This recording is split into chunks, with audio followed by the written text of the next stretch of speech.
Howdy, all of you delicious people. I am here today to review Ma Rainey's Black Bottom. So, really, for this cryptic like sense, I think I have to keep a lot of things uh, kind of like as minimal as possible with this cryptic like version. Because, yeah, if I let things loose in this cryptic like sense of things, I won't have anything to say in the spoiler variation of this movie. Uh, if anything, I would say that this movie doesn't feel honestly like quite enough. Like I was like, man, this movie feels so short. Like I feel like we didn't get like enough of all of these characters. Um, like it's just kind of sad how we should have gotten like a lot. Like we did have some like side stories and stuff. If anything, watching this movie, I kept thinking like, God, this feels like a musical.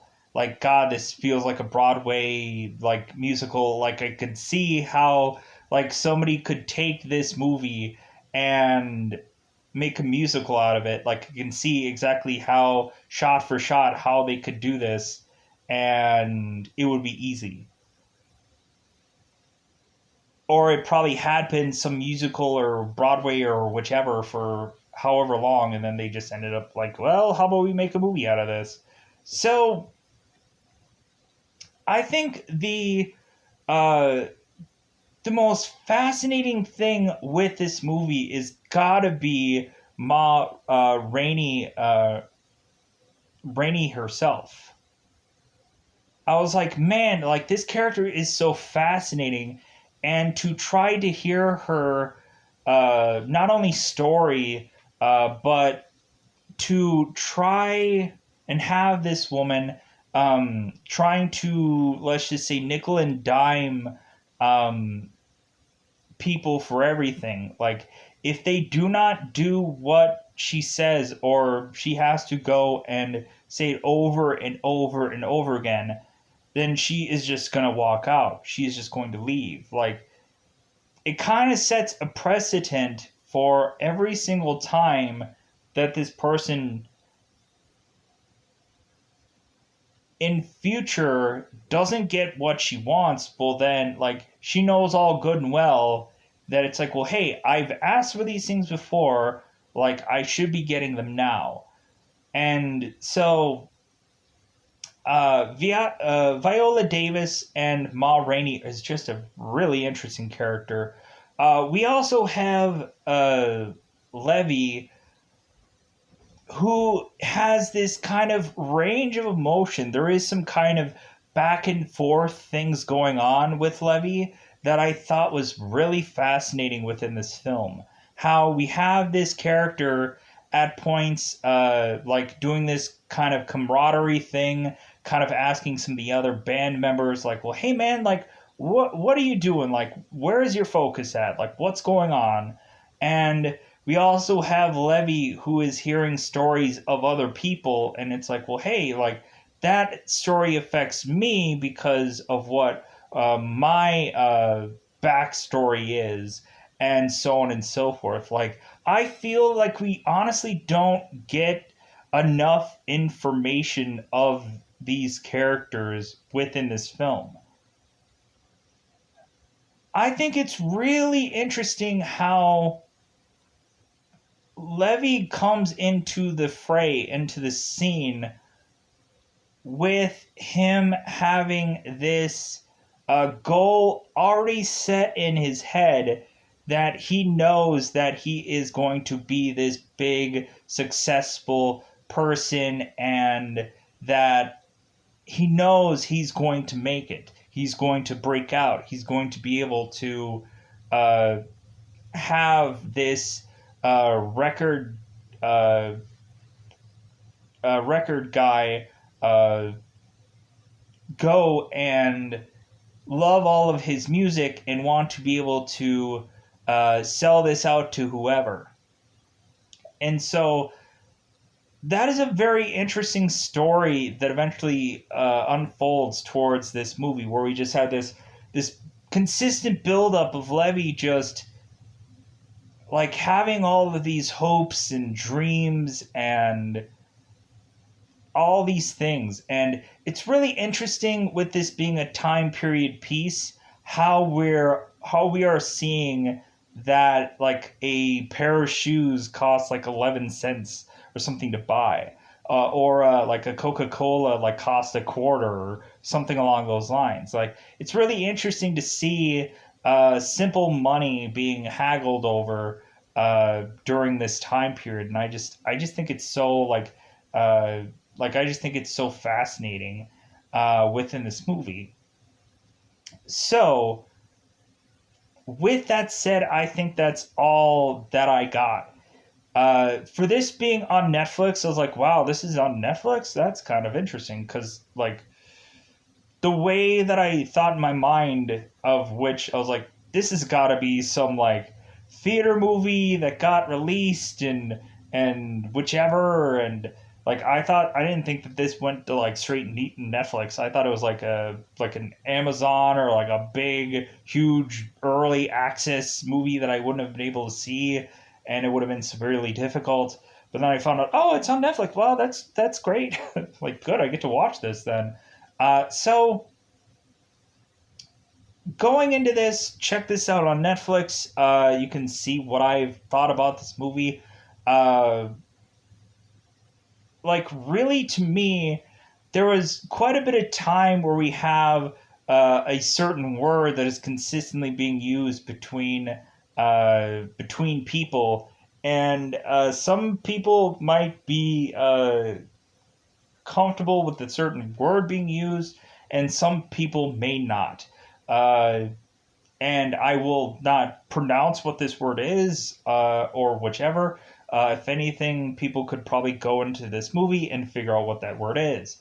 So, like, I'm giving people a warning ahead of time if you've never seen this movie.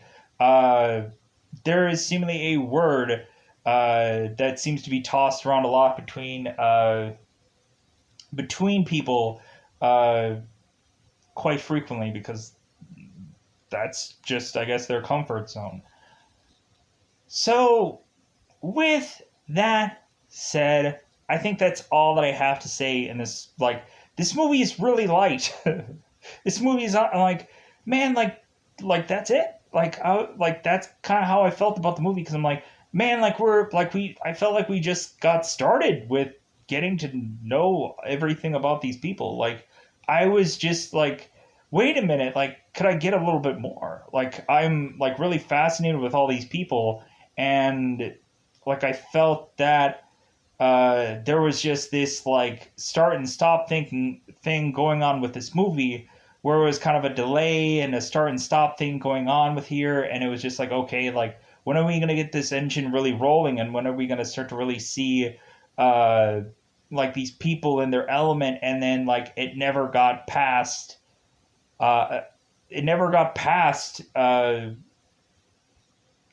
this moment. I'm like, you would think that this moment would have just been a certain portion of a movie, not an entire film. But okay, fascinating to just kind of see this whole thing kind of play out. So, with that said, I think it's about time to go in to what was, of course, usually called spoiler time. Spoiler time. It's about that time again to spoil this movie. I honestly think before we roll into spoilers, the thing about this movie is I think it's uh, a good rewatchable film. Um, like, I think that that's what this movie is.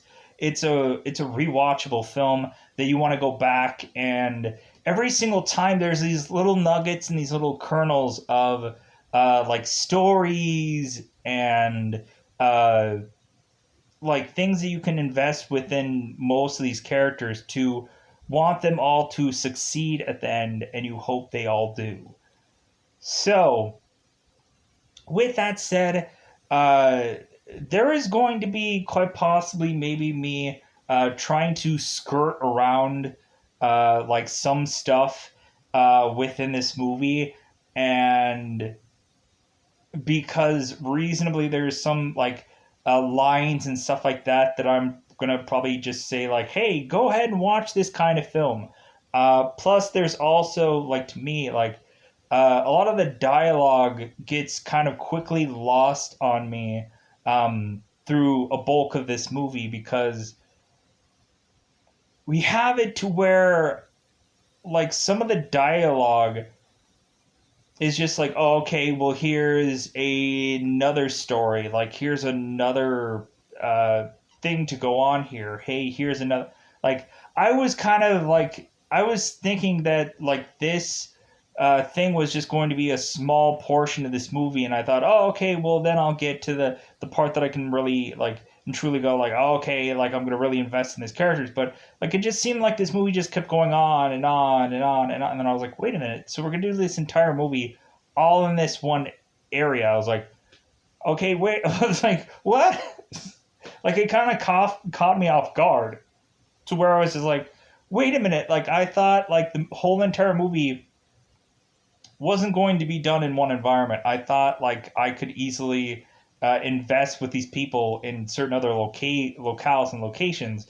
And so that's why there was some stuff that I just kind of, like, left off to the side or kind of didn't go into and whichever one would have you. But like kind of a lot of range and emotions with Levy's character in this movie, and I thought it was fascinating. So let's get into spoilers. So we have it to where I believe this setting is in Georgia, and so we make our way to find a bunch of band members that make their way onto this recording studio place. And so this is a place where they are, of course, to make records. And so we end up having this band warming up, and we are to have them all get together. We have Levy, Cutler, Toledo, and Slow Drag, and yeah, and we end up having these artists all coming together inside of here, and we are to have them start to practice together, start to get into a rhythm. We have it to where Levy comes in there saying that he had just bought brand new shoes, and so we end up having Levy having these bright yellow shoes, which I thought was like, that's cool. And it's kind of interesting because we end up finding out that these shoes have a prominent reason for why they were so important in the very beginning of this film, because eventually they'll come back around towards the end of it. So we have it to where the guys are kind of like giving him crap about getting these shoes, and so we end up having it to where they are warming up, getting ready to be able to practice this song, and so we end up having it to where both Levy and another one of the artists are kind of like trying to figure out which version of song that they're going to have to perform for this record. And so eventually we have to have a third person come in here and decipher which variation of the song they are playing.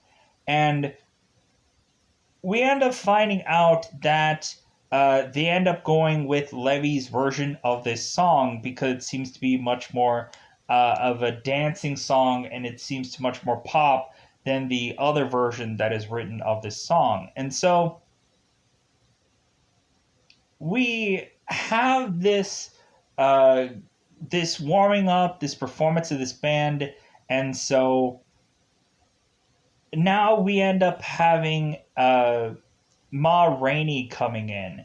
And so we have Ma Rainey coming in to mention that she wants her studio to be in the right temperature, and that she wants her Coca-Cola, and she also wants to do uh, the certain version of the song that she wants to do, and she also wants her son, which is I believe Sylvester, to go and do the intro to the song. And so we end up having the recording artist people saying like, well, yeah, like, or the recording guys are like, well, yeah, like we'll be able to get you whatever you want. So like we'll do the song your way. We'll do it like whatever you want. So we have Ma who goes in there and is telling all the guys, well, like, hey, like you're going to do the version that I want you to do, and that's final. Because Levy is like, well, wait a minute, like, why are we going with her variation? My version is much more better. And so we end up having it to where Ma is like, dude, we're going to do this my way, or I'm going to walk out. And where is my Coca Cola? To where we have the uh, recording person basically mentioning, like, well, I'll get that for you. And she's like, no, I want it right now. Like, I want it. And so we end up having Ma Rainey walking out because it seems like there's conflict and she's not exactly getting every single thing that she wants, which is completely fine. Because when hearing all kinds of other artists kind of throughout the years, like hearing certain people like start to complain about like, well, not complaining, like they're right. Like it's like, hey, like, dude, like I don't want to blow out my voice in a cold room or whatever. So, but anyways, so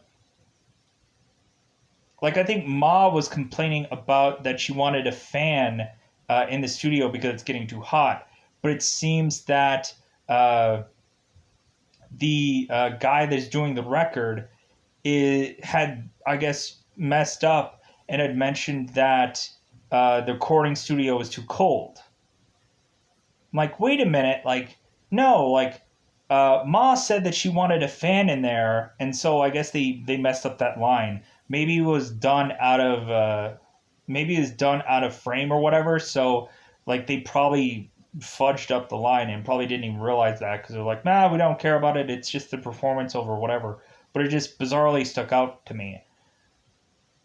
So we have it to where the record guy ends up going like, dude, like we're gonna drop whatever we're doing to make Ma happy. Cause Ma starts walking off and this recording guy chases after her, just like, no, like we're gonna do your version of the song and we're gonna get you your Coca-Cola. Here you go, here's your Coca-Cola. So we have it to where Ma gets her Coca-Cola, she drinks the entire thing all in one fell swoop, and I'm like, whoa, this is cool. So we have Ma who is having her son introduce the song, and so we end up having one of the artists telling Sylvester how exactly he needs to introduce this song, and so we end up having the one of the musicians saying like, well, hey buddy, like how about you like take a crack at it first before we even get going on this. And so we end up finding out that Sylvester ends up having a speech impediment, a problem speaking. And so we end up having Sylvester having problems getting the words out. And we end up having the instrumentalist going like, oh crap, like we're gonna be here for a while. Hopefully he gets it right. Hopefully he nails it. Because we have it to where the artists, like one of the artists, which I think is Toledo, mentioning that he wants to have this go off a hitch to where like they only have to do this one time and that they don't have to be there for hours trying to get this song right. So we end up having them starting this song, and so now they have to get Sylvester to say this phrase to introduce this song, and so we consistently have it to where Sylvester keeps accidentally like stopping and trying to say it, but it's really hard, to where eventually there's like 7, 8, whatever takes that they have to do, and they're throwing out records like it's no tomorrow to get this one record right. And so we end up having Sylvester getting this phrase right, and then finally that starts the song off, and that starts it to where they nail this perfectly. And so everybody's really excited, but then eventually Ma is looking at the band and kind of looking at all of them, and it's like, well, hey, like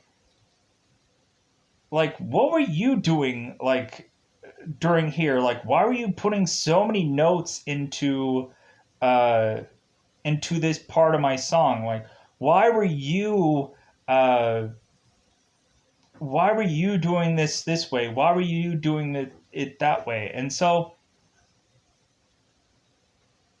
when eventually the recording people end up playing the song back, they end up finding out that they didn't get all of the recording, and so the musicians are like, "Mother, like, are you kidding me? Like, come on! Like, it took him so long to be able to get that done right, and then like we didn't even get it. Come on!" Like, it's kind of interesting that none of these musicians had like sheet music or anything like that to look off of, because what would it have mattered if they had sheet music next to them or not? Because reasonably, uh, like, what did they do? Memorize the entire song and they knew exactly how to play the whole entire thing? Like, even marching band people have like little books of sheet music right in front of them. Like, how you would expect these people, I guess, to memorize this whole thing is just kind of interesting. But then we're also looking at it like, how many um, musical artists or whatever, or musicians, like, well, like, that's what we have to do all the time. Like, we don't have sheet music in front of us. We have to just play as we go. It's kind of like a keyboardist or a drummer or whatever at a like a rock concert or whatever concert or whichever that you're into. So going on into this, so we have it to where they are to be put on break to figure out this whole wiring situation, and so we end up having uh, this song ending up going on yet again. They end up nailing it, and so we also end up during these breaks having people like mention certain like stories that they've had, certain backstories. We also have Levy, who is to chime in with his own personal story about uh, someone hurting his mother, uh, and kind of really ending up getting to the point of him trying to desperately cling on to this hope that he is going to have his own band and be able to play his own music, and that this record guy is going to want to like fund all of this. We have Levy, who had orchestrated and put together all of this music to give to this record executive, And so we are to eventually, towards the end of this movie, find out what is going to happen with all of that. So, and we have it to where the entire time Levy is like, well, man, I can't wait to have my own band. And he's mentioning it to where, he hopes to be one day just like Ma, to where, he can, uh, to where he can really be able to have these people, let's just say, like uh wanting and desperately doing whatever Levy wants them to do for him, and so on and so forth. So because that is his real true goal, that is his thing that he wants, is to be able uh, to have it to where he is uh, to where he is to where his talent is a thing that is to be cherished and to be, anyways. So we eventually have, since these people are all on break, it seems that Levy is consistently going after this girl that Ma had come in there with. It seems that Ma was trying to play around with her earlier on, and then it seems that Levy had found this girl and was like, "Well, hey, how about we go into another room of the studio and end up fooling around?" Which eventually they end up fooling around and end up the girl ends up on top of this piano, and they're just going at it. And so we end up having one of the bandmates kind of interrupting Levy in his act to say, like, "Hey man, we're going again, we're going to try this again." And so we end up eventually having them get this song and finish it up. And so we end up now having it to where there is kind of a kerfuffle with money. Because here's the thing, we end up having Ma Rainey, who is supposed to get, I think, $200, and that her son is to get $25. And we have it to where Ma Rainey is like, okay, I had it in my contract of doing this song that my son is going to get $25 and I'm going to get 200. And so the record guy is wanting to try and cheapen this whole deal by just giving Ma Rainey basically 175 and her son $25, basically giving the $200 to Ma, and then Ma is going to give her son $25 out of her own money. And she's like, "No, I'm sorry, my son is going to earn his own money, and on top of that, writing is writing." And so because of that whole them trying to swindle her, she's like, "Well, you know what? I didn't sign the release papers to get this song to go out there. So you know what? I can walk away right now and your song goes nowhere." So this is so interesting. So because we have also Ma talking about the difficulties um that she's had throughout her life. And I thought that this story was just so fascinating. Every little bit of these backstories that we get with either Levy's character or Ma's character is just so fascinating to hear about. And to where, go ahead and check this movie out to just rehear some of these little ghost stories and stuff like that you get to hear, and stuff like that basically going on to this movie. Or I wouldn't say ghost stories, because that seems like the a stupid thing to say. The stories that are involved in this movie, just the way they kind of talk about them, I would kind of say it feels like that, but I don't think ghost stories is probably the proper word. But anyways, so we end up going along, and so Ma is going to walk out of this is to walk out of this recording studio without them releasing this song. And so we end up having it to where Ma ends up getting her money, but still she's like, well, like, I'm still not going to release this song. It's not going to happen. So she walks out, and so the record guy, God, what are these titles of this? We end up having the guy desperately going out there to try and just like, whoa, whoa, whoa, whoa, whoa, like, we're not going to give you your car keys until you leave. Or we're not going to give you what? Blah, blah, blah, blah. I got words confused there. We're not going to give you your car keys until you sign this release form. We gave you your money. You give us the signature of your release form. And so it was kind of funny. Also, this one musician that was desperately asking this record guy to like, dude, you need to give me cash money for this performance because I will not take a check.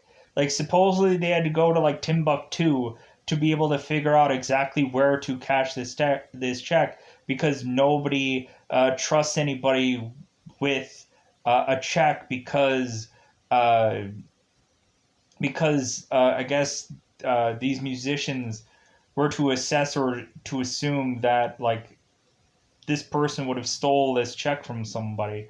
So we we end up having Ma seemingly wanting to almost walk out, but eventually she ends up signing the papers because it seems that Ma is to the point of just like, you know what, if I don't get everything that I want the next time around here, I'm going to go to other studios that are more than willing to record with me and will always do what I ask. So we have it to where they drive off, and that is the last time that you will see of Ma. And man, was like, there's little things for this movie, but it's so fascinating.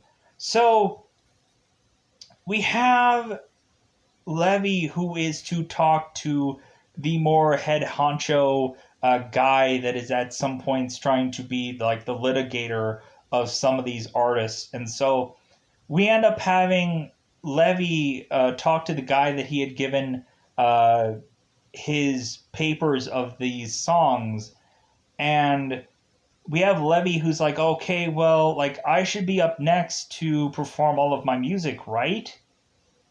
Like, I should be able to, like, perform the music that I have made for you and that you supposedly like. This record producer, like, guy is like, well, you know what?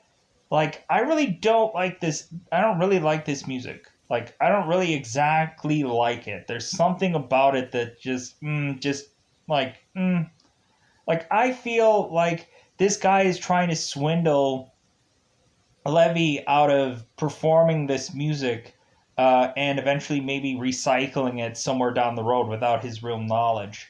So we have Levy who is now going like, well, wait a minute, you promised me. And the studio guy is like, well, yeah, but how about this? How about I pay you like $5 for all the music that you made?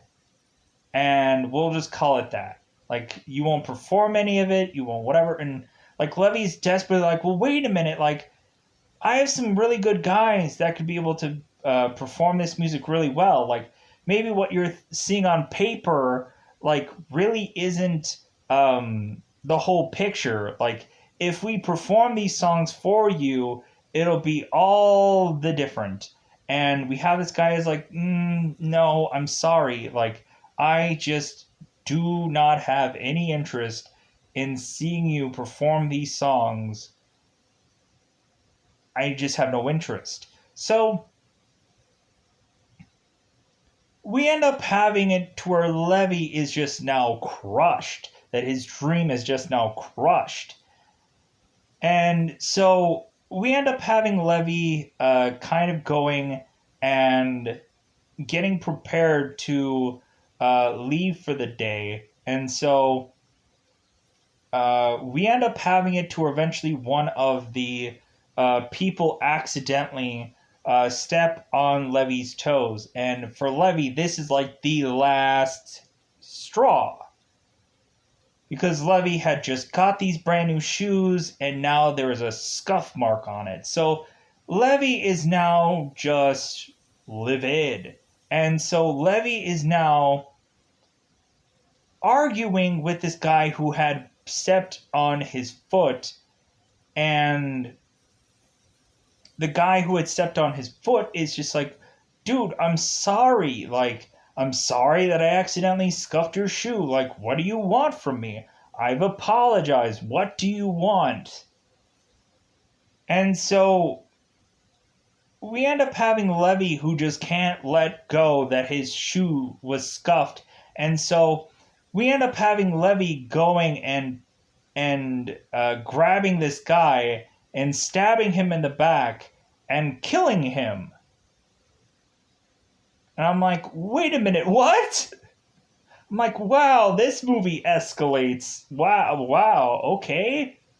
Wow, like I didn't expect that to be the ending of this movie. Like, if anything else, we just kind of, like, in the early stages of this movie, we see, like, Ma Rainey perform a song with her band, and we also, like, end up seeing, like, how these artists make their way to this environment. But other than that, like, this part of this movie is the most shocking thing, where it's like, wait a minute, what? Somebody got stabbed? And so this is where really this movie just ends, with this stabbing of this musician and Levy making his way out of there. And that's just how the movie just ends. And I'm like, wow, like what an interesting ending. To all of a sudden just be over somebody accidentally like stepping over a man, but when looking at it, it's like, that's the whole thing. Like, that's been Levy's like whole entire thing. Like, people have just been stepping over this guy, and so that was the last straw. That was the last thing to just say, no more. Like, I will not take this. And so we have Levy who just stabs the guy in the back and kills him. So with that said, with that shocking ending, saying the word ending means that it's about time to call it a day. So anyways, there's something fascinating about this movie, and if you haven't seen it and you just wanted to hear what I had to say anyways, some people might want to go back and rewatch this movie and enjoy it. If you have already seen it, then go ahead and check back on it. But either way, anyways, just go ahead and check it out. With that said, I'm going to get out of here. Bye, everybody. Bye, everybody.